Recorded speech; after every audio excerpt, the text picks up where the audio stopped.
What's going on, everybody? So Jay Cutler returned in a Monday Night Football game against the Vikings where the Bears were just definitely like destined to lose. But Jay Cutler and the Bears had another thing coming for these freaking Vikings, bro.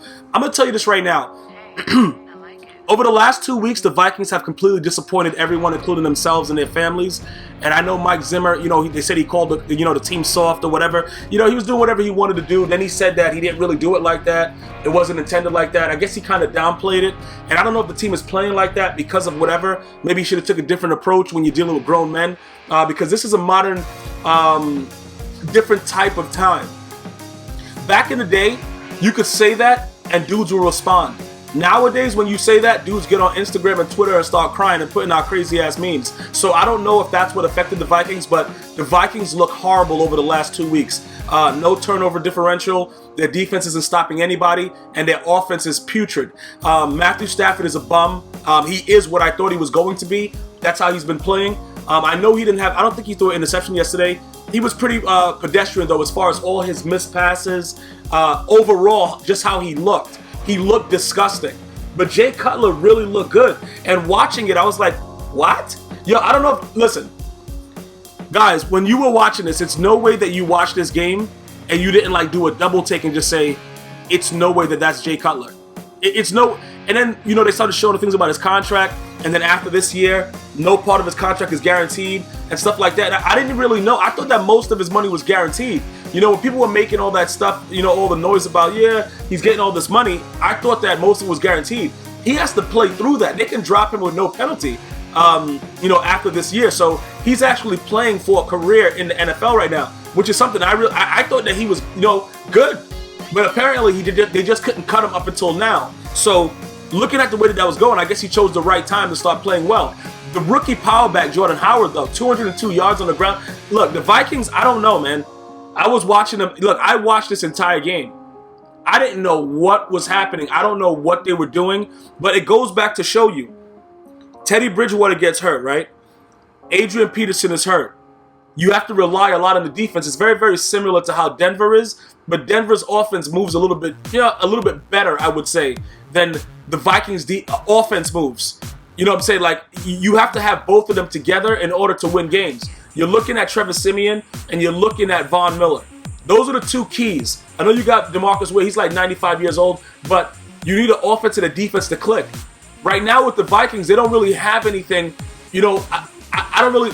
It doesn't. You got Diggs and a couple other dudes, but Asiata's not doing what he's supposed to do, and you don't know what you're gonna get. So the defense has to play well. You see what I'm saying? Siemian will show up sometimes and do a couple things here and there, throw a couple deep passes. It may work out. With this, Demaryius Thomas may get open, but Diggs, he had that touchdown late, when they moved very, very slow. They were in the huddle with 8 minutes left. They were playing like trash. I don't know what the Vikings were doing. I'm serious. I'm very disgusted because I thought defensively they would be able to be a suitable contender.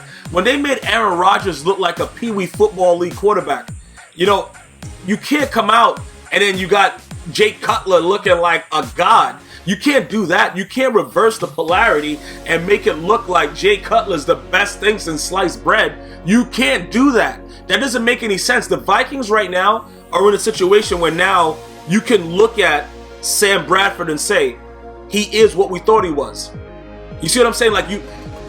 When he's playing well, everything is smooth. But then we all get used to the fact that that's what he has given us since he's come into the league. And I know people are going to say, yeah, it's not fair, the offensive line, whatever like that. The Bears are not a very, very good defensive team.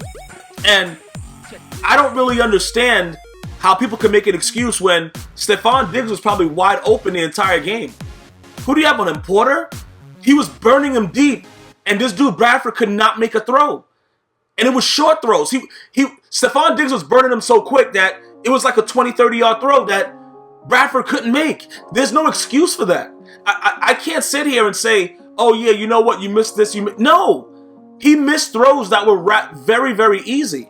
They were very, very easy throws to make. And I don't understand how people can look at it and say, you know what? It's okay. He missed the throw. No, it's not okay. The guy is a bum. And then Asiata, I don't know what happened at 42 yards, bro. Listen, guys, we have to start to look at it and understand what the NFL is about. Production. You can't start the year off like that, so strong. Defense looking crazy. And then now that I'm thinking about it, the reason that we were so psyched up, including myself with the Vikings, was because their defense was scoring a lot of points. Their offense really hasn't been doing much. Now that I've been looking at the stats and stuff, like I said, let me start to really analyze what's going on. Their defense was scoring a lot of points. Now, they're not getting turnovers. Everybody's getting first down. Did you see the way that Jay Cutler seamlessly moved down the field when they had to have a stop after they scored late when it was 20-10? And they just kept on getting first downs? This guy freaking Jordan Howard is running around like he's Adrian Peterson. I don't know what the hell is going on. And I don't know if Mike Zimmer doesn't understand. Look, the players are probably acting soft, but there's a way to deliver it. You know what I'm saying? There's a way to gut check dudes nowadays because everything has changed. Everything has changed. You know, if you yell at somebody too hard in the NFL right now, they get a concussion. Like, it's so stupid. I don't know if people don't... And you know what it is? The NFL actually encourages it because you get penalties for doing general, trash talking, stuff that was really, really part of the game. You got to be a robot most of the times. That makes players soft. They can't really do anything. If they do anything, they're fine. So it kind of like, it's like you go and you neuter a dog. Like you're taking away their balls. You can't really, everything is becoming so sensitive. Like that was part of the game. I don't think if the NBA did that back in the day that Michael Jordan would have been as great of a player as he was. Because that was a major part of the game. You can't give a guy, oh yeah, you get 2 personal fouls, you're out of the game. It's football, the most violent sport in the world. I don't understand. And when you look at it, the players are adjusting, but it's very hard to adjust to a gritty, violent game and be soft. Because that's what they're doing. Mike Zimmer probably yells at them, yo, bro, what the F are you guys doing? You guys are soft. And then one guy in the meeting has a concussion. Like, bro, he's on concussion protocol for 2 weeks. It's stupid. And I know people are going to say, yeah, the concussion issue is very serious. I understand that. But I also understand that this is football. So at some point, I've been saying this for decades, bro. Well, I don't know if it's decades, but at least 1 decade. They got to start signing waivers. They got to sign waivers. If you're going to play in the NFL, look, these are the things that can happen. Go play the game. Because this is what happens.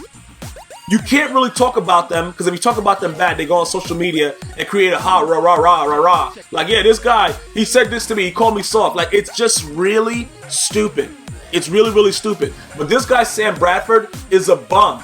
And I knew he was a bum, but I had to give him credit during a couple weeks because he was playing well. But then I realized watching him for an entire game yesterday, he is probably the worst quarterback I've seen since Ryan Leaf. And that's including Jamarcus Russell, bro. I'm going back to Ryan Leaf. That's how bad he is. But I would like to say some good things about the Bears. They're 2-6, but I would like to say this. Jordan Howard looks pretty good. Jay Cutler, I don't know if they'll bring him back. I really just don't know because I don't think it benefits them to bring back Jay Cutler to pay him that money when there's other quarterbacks that may be available in the draft that are really high on the board that they could probably get. And I'm not trying to hate on Jay Cutler. I just know that the guy has been rather not gutsy, and he was trying to tap his teammates and do all kinds of stuff on the sideline yesterday. He's probably realizing that he's going to be fired in a couple of days, but not a couple of days, but a couple of weeks when the season's over. Excuse me. So he was probably trying to do, but it just looks so fake. He's tapping people on the head. You don't tap a grown offensive lineman on the head like that, like without their helmet on. Like, I don't know what he was doing, but it was like a fake. It was just garbage. So he's probably going to be gone. And the Bears have a lot of rebuilding to do, including firing John Fox. And I just think that they could put some things together to at least go back to being that team, that was good at one point. Defensively, they were making noise. You know what I'm saying? McPhee, what's the other dude? The rookie dude. I can't remember the rookie dude's name now. This is so ridiculous. I can't remember his name. Leonard Floyd. He's playing well. And I think that they can get some things together. They got to get rid of Terry Porter. Is that Terry Porter or whichever Porter that is? He's mad slow and he's old as hell. That corner, he got to go. And they got to just put a couple more pieces together. But it can work. Alshon Jeffrey can still play. I think they can put some things together to make it work. And they can have a decent future ahead. But they have to fire John Fox. And Jay Cutler has to go. And that's just the way I feel about it. Thank you guys for listening to this podcast. You can download it for free on iTunes, Android, iHeartRadio, watch it on YouTube, or go to GmiasWorld.com and watch it for free as well. Until next time, one love.